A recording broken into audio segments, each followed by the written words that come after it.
The American people need to be protected first. The homeland needs to be protected first. And this president had an opportunity to protect these people in Syria, and he didn't do it. He broke his word to them. Now nearly 250,000 of them are dead, and there's no safe place for them to go in Syria. That's why there should be a no-fly zone in Syria and a safe haven in Syria. And for this president to blame Republicans, this is what he and Hillary Clinton always do. You remember back to her debate 2 debates ago when she said one of the enemies she's most proud of are Republicans.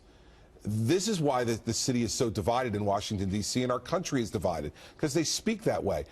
We should be protecting the homeland first and foremost. And when the FBI director says we cannot effectively vet these people, that should be the end of the conversation about bringing Syrian refugees in here. This is a distinct effort on the part of this terrorist group to make everyone extremely uncomfortable across Western Europe and here at home, too.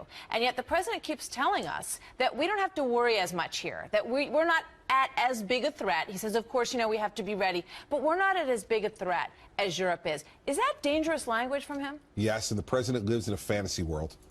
He lives in a fantasy world, Martha. He sees the world as he wishes it were, rather than the way it is. This is the same guy who Thursday said, you know, that ISIS was contained. And then Friday we had the attacks in Paris. We've also had attacks in Lebanon.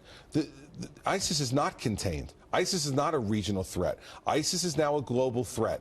And we need to do things like not do what the president did and members of Congress to take away intelligence capability. Part of what happened in Paris is an intelligence failure, that these folks were plotting and planning, obviously, for some time in a very intricate plan, and we didn't pick it up. No one picked it up. And this is the president who took tools away from the NSA, has taken tools away from the CIA, and the CIA director said yesterday that ISIS has grown exponentially since Barack Obama's been president.